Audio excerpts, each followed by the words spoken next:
The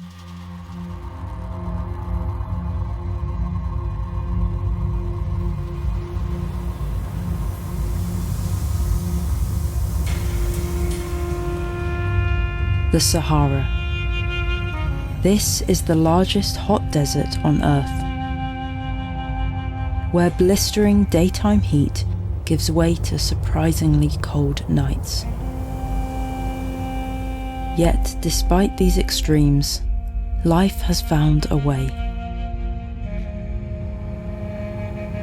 I've travelled here to search for one of the desert's greatest survivors, the Fennec fox. Barely larger than a rabbit, it is the smallest fox in the world. Equipped with extraordinary adaptations for surviving where few animals can. But finding them won't be easy. The wind is constantly moving the sand, erasing old tracks, and creating new ones. Every day the desert writes a different story.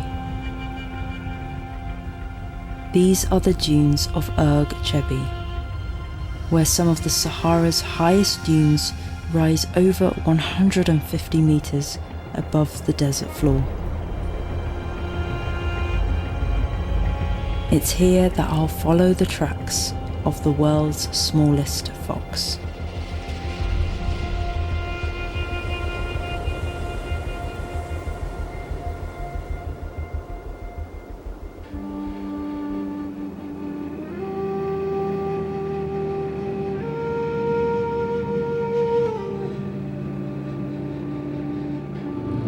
Well, good morning. This is our first session in the morning looking for the Fennec foxes, and there are no people here except us. We haven't seen any other camels or ATVs. We're currently going deeper and deeper into the Sahara, away from people, hopefully, and so we will have more time alone with foxes if we find them.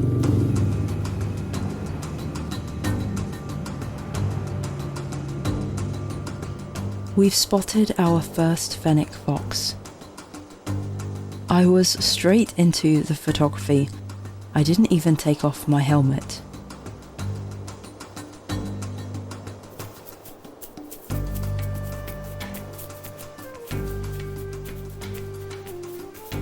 The Fennec is walking calmly along the dune, alert, but walking with confidence.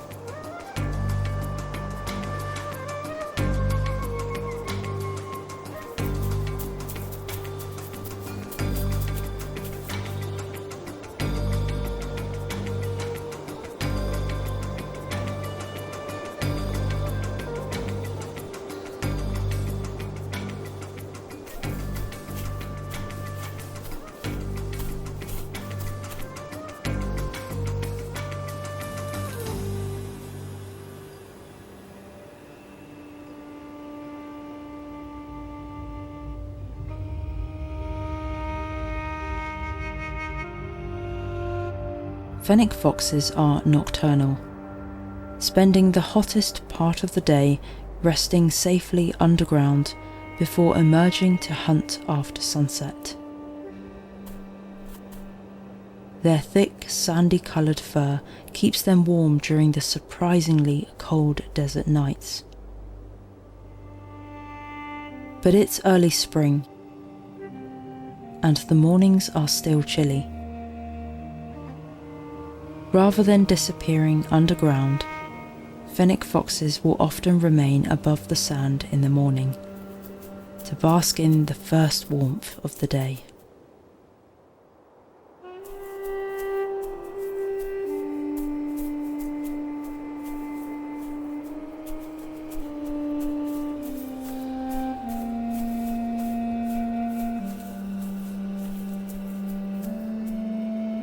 The Fennec continued to watch us. It is amazing to see a fox in a desert environment. The morning light makes the dunes so golden, Although the soft sand is difficult for me to walk in, the Fennec moves across the dunes with effortless ease.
Eventually it wandered off down the dune.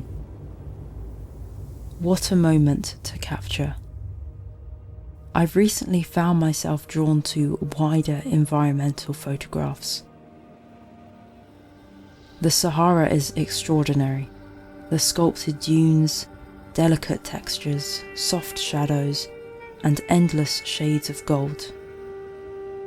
I want my photographs to capture not only the animal, but the world it calls home.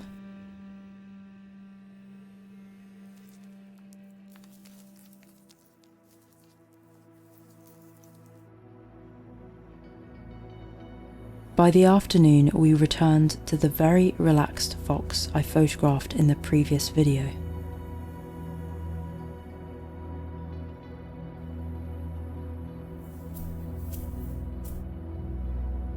The light was much harsher now,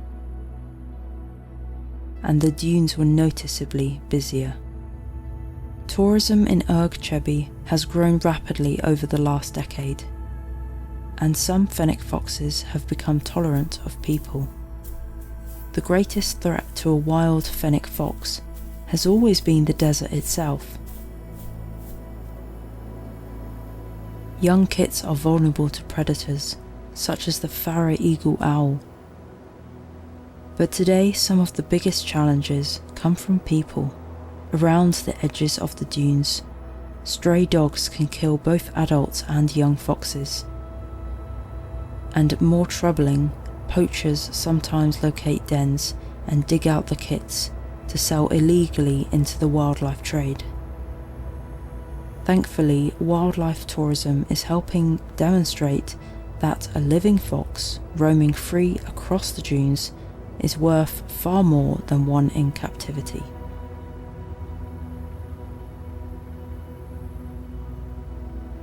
Every time a Fennec fox crosses the crest of a dune, it lifts its tail and sprints across. On the loose, shifting sand, the tail acts as a counterbalance, helping the fox stay agile as it runs over the dune.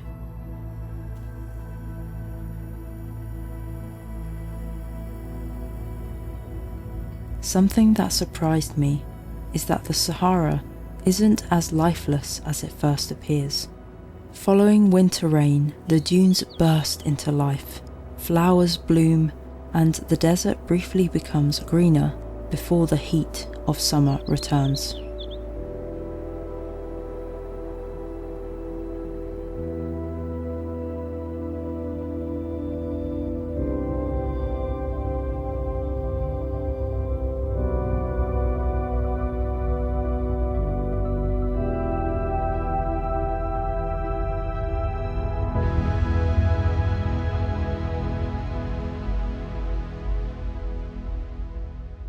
Sound elevates visuals.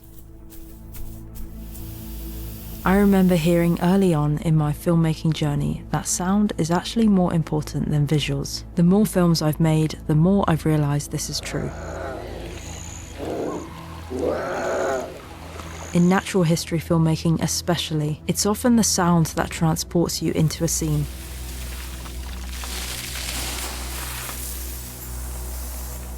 but combined with music, they completely transform a scene. Which is why I'm genuinely excited that we've unlocked a new sponsor.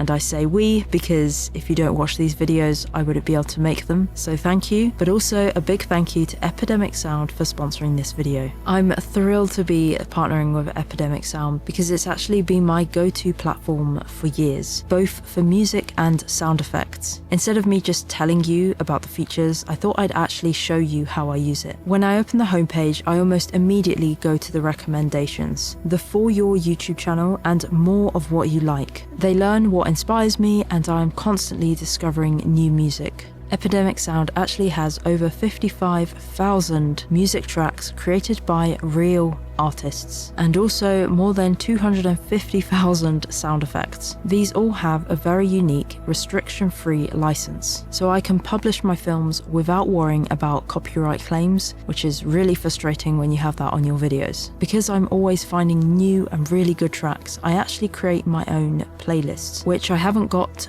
trips lined up for, but when I do go to India or China for a trip, I've already got these really nice curated playlists. These playlists often inspire video ideas or video trips. I also download most of my sound effects from Epidemic Sound. There's some which they don't have, like specific bird calls, but everything else like footsteps, wind, sand, they have it. If you'd like to soundtrack your own films, there is a link in the description for Epidemic Sound. You can use the code DANNY50 and you'll get a free trial and 50% off your first 2 paying months of your subscription. So check it out, and thank you again to Epidemic Sound.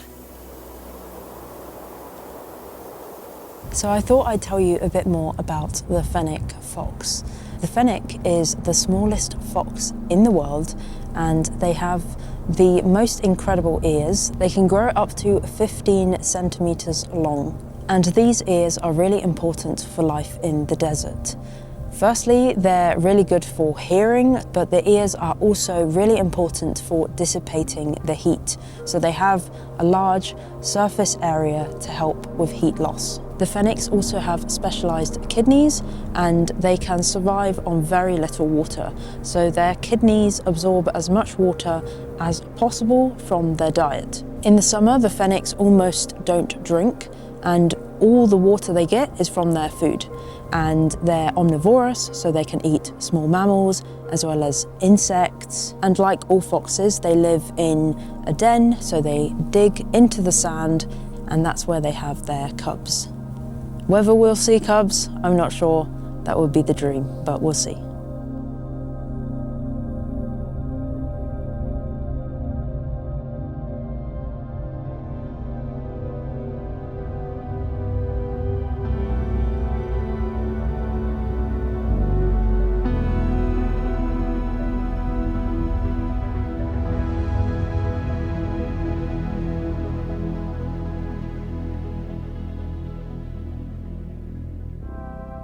The following morning, we headed back into the Sahara in the beautiful golden light. We're staying right on the edge of the dunes, so we can be among the first each morning. This is my favourite time of the day. The first light transforms the landscape. The dunes glow with rich oranges and soft yellows, while long shadows reveal their incredible curves and towering shapes. And then our first Fennec fox of the morning.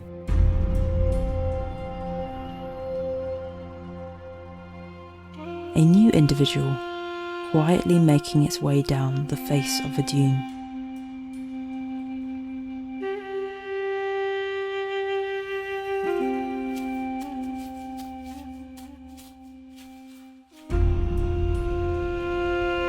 It paused to watch us, its oversized ears glowing in the morning sun. We stayed completely still, and always switched off the engine and stayed quiet.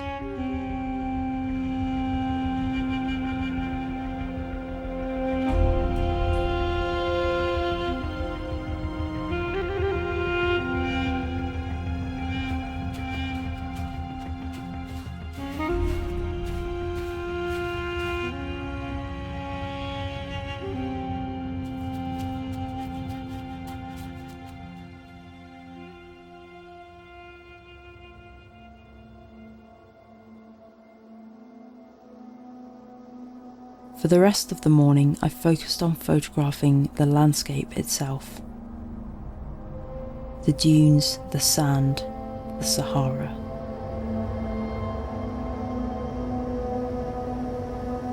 The Sahara is a bit of a photographer's dream. One of my favourite details is the intricate patterns left behind by the wind. I love photographing the desert in the morning because the overnight wind has erased yesterday's tracks from vehicles, leaving behind a fresh canvas of ripples and ridges. Fine grains of sand get lifted from the crest of the dunes and roll down their slopes.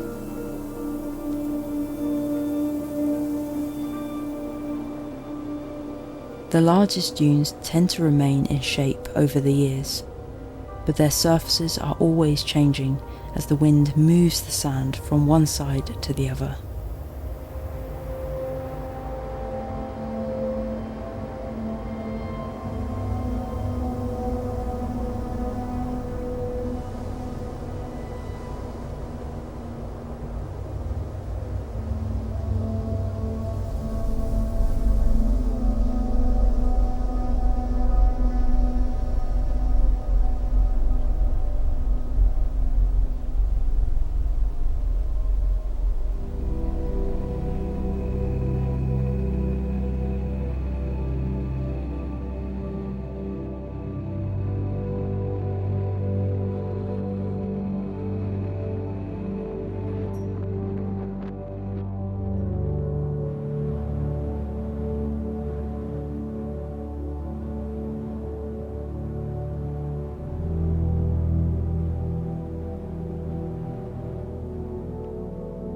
So we're back with the young male Fennec fox, and he is currently resting right in front of the hole.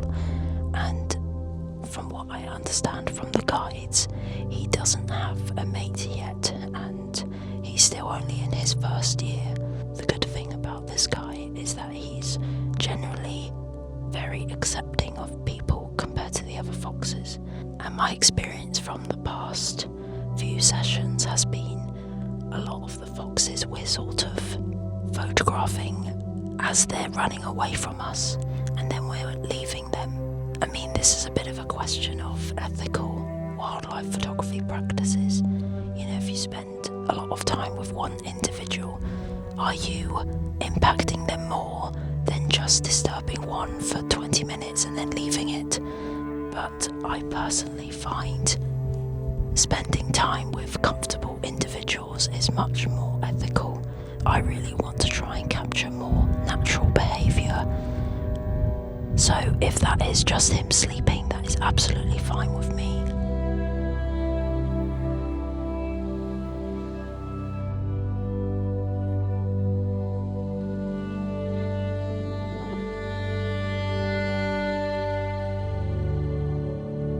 So he's now back down at the den and just sleeping. I think he just went to stretch his back and now he's resting again. He's looking a lot in that direction, which is good, because if he was upset with us, he would be looking at me. I mean, I'm whispering. I'm happy that he is relaxed, and hopefully we can get a bit more natural behaviour rather than just the foxes looking directly down the lens and looking quite alarmed, which over the years I found myself less interested in photographs of wildlife looking directly in the lens, because it shows that they've been disturbed or that they are very aware of you, and I'm actually preferring images where animals aren't looking directly at you and actually looking sort of in the distance or heading towards something. So we're leaving the Fennec fox now.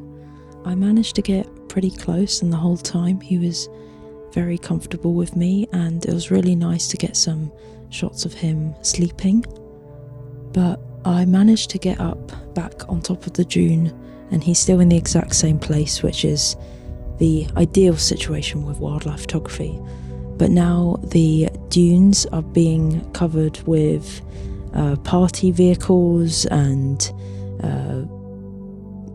like motorbikes. There's like 6 motorbikes in front of me. There's 4x4s playing loud music, each with maybe like 10 people.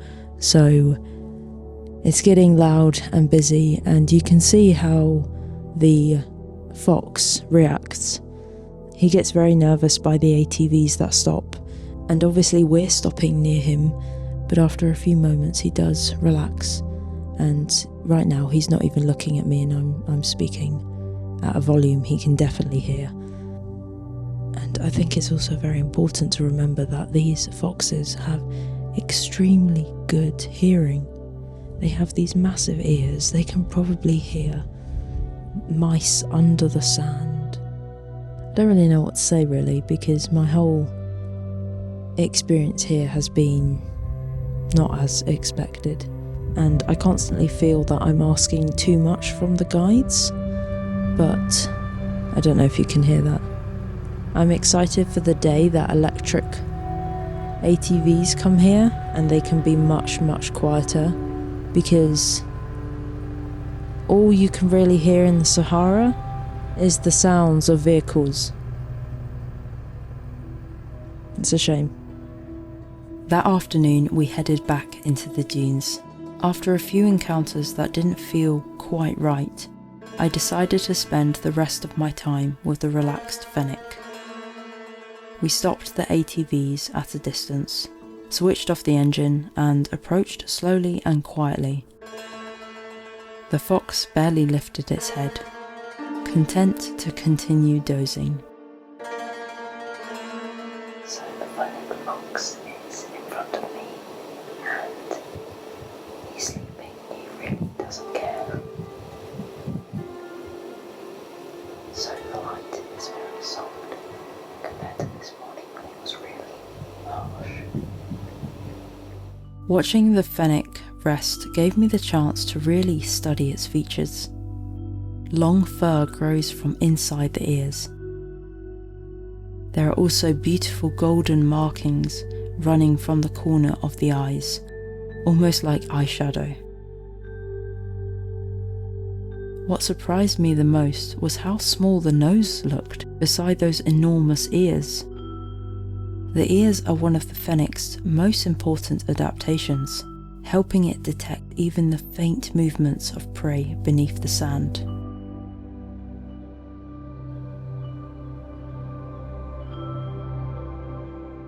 It was such a privilege to watch a wild Fennec fox so completely at ease that it fell asleep in front of us. Every so often it would open its eyes and glance in our direction, before closing them again.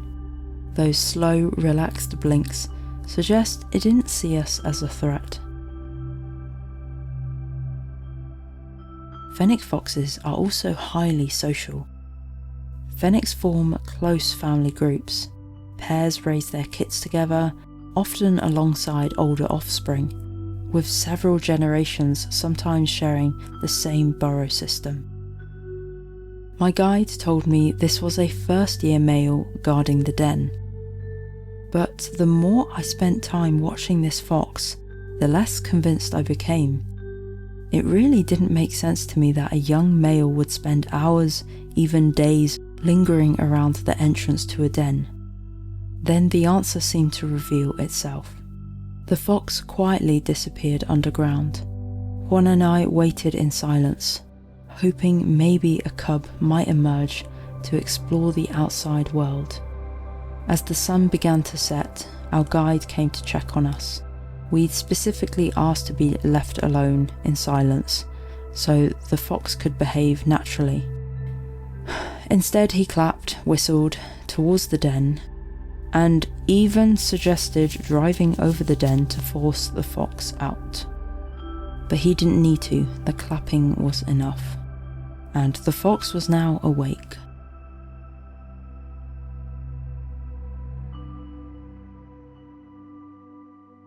Then we witnessed something that happens every single day in the Sahara.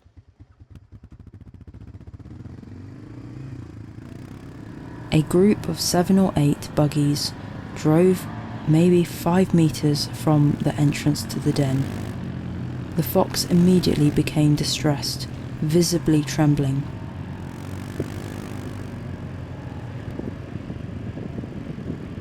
Around 15 people stood next to us, engine still on, talking loudly.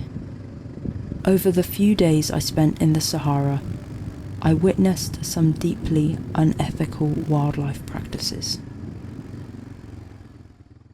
I have been sitting on this footage for a while, unsure and uncomfortable of how I want to share it, and I want to share a non-sugar-coated, real experience and some ideas of resolution. Whilst I was writing some of my notes and ideas about this trip, it has really triggered me to think more about ethical wildlife photography. Ethics in itself is a massive topic. However, truthfully, this was one of the most horrendous trips I've been on, sadly. Incredibly unethical, and I even thought about deleting the footage, and that is a real shame because the Sahara is extraordinary, the wildlife is incredible, and honestly, I think sharing my experience hopefully can trigger a bit of change. Hopefully even the guides in the Sahara will see this and maybe think a bit differently, I don't know. Honestly, there were moments where I wanted to cry for these foxes, and I voiced how I felt to my guide, and maybe if I was a man he would have taken me a bit more seriously.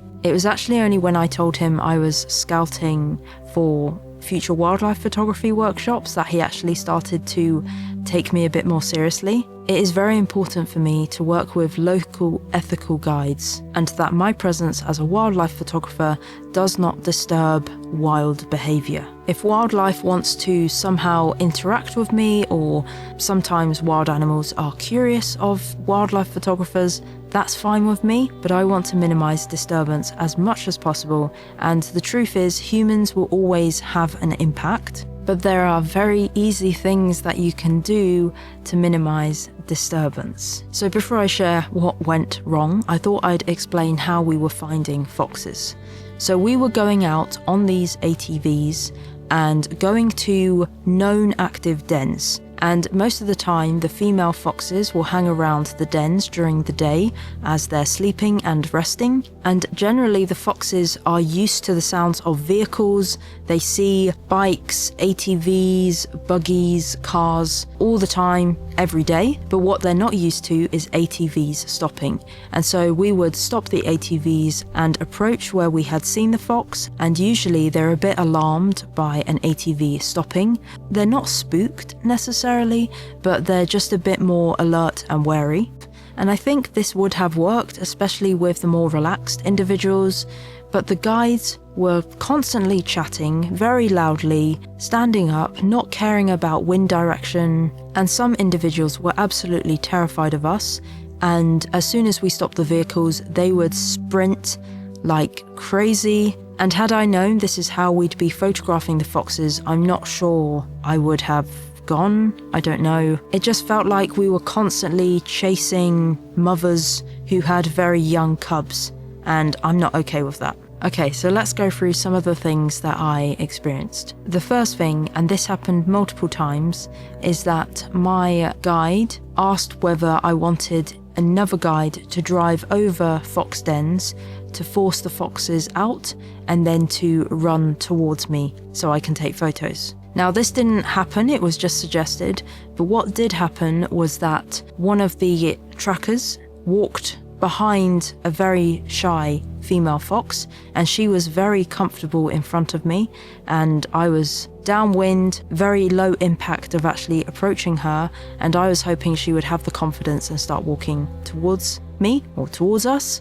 And the tracker walked all the way around, so he's behind the fox, and he started to walk towards us and the fox. The fox obviously ran away, and I guess he thought that the fox would start running towards us and then we could take photos. Another thing that happened, which was pretty mad to me was that one morning our guide had said that we've got a horned viper ready for you to photograph. And I thought this was quite odd since it was cloudy, it was quite cold and early in the morning. So to me it was quite surprising that they had already found a viper. And I started to investigate and ask questions to the guide, and he had basically paid a nomad to capture a horned viper in a bottle, and he could not understand why I was against photographing a snake which had been put in a plastic bottle overnight just for a photo. I had to explain to him that this is illegal in my country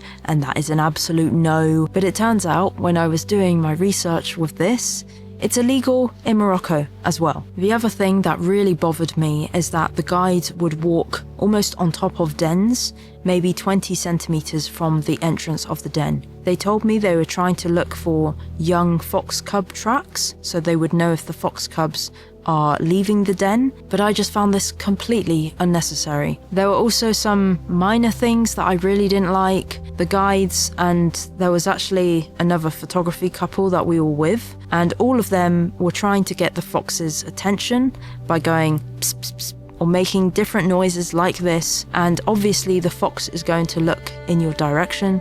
I told the guides, can you be quiet, because I'm trying to film video, and if the fox is constantly walking and then suddenly looking in your direction and then walking again, it just does not look good. It doesn't look natural, and again is very unnecessary. So what are my ideas for resolution? Well, I think one of the major things is that as wildlife photographers, we have to demand for ethical practices. We should tell guides when we're not comfortable with something, because the truth is many of these guides have been tipped off for doing unethical things. If they can get more money by guaranteeing photos of a horned viper or getting photos of foxes looking directly down the camera, then of course they're going to do unethical things to make that customer happy. But in the Sahara, I think it would be really useful to section off active dens, so no one can drive near them, and if you want to go there, you have to go by foot.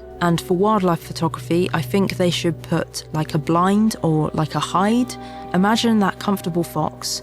The area around her den is sectioned off from vehicles, and there is a blind or just like a cover so she can't directly see people, and then you can comfortably photograph her. The Sahara is extraordinary, the animals are amazing, and it would be incredible if there was more wildlife watching and wildlife photography tourism, as opposed to the quite damaging party jeeps and buggies. There were literally people having parties on the tops of dunes at sunset, playing incredibly loud music and shouting and screaming, and that should not be happening. You can do that at a bar or a hotel, but not at an extraordinary wild space. There are, of course, worse things going on in the natural world and the environment right now, but it is not hard being an ethical wildlife photographer, and I just found the experience quite challenging because it's easy to be silent, approach downwind, and do things that minimizes disturbance.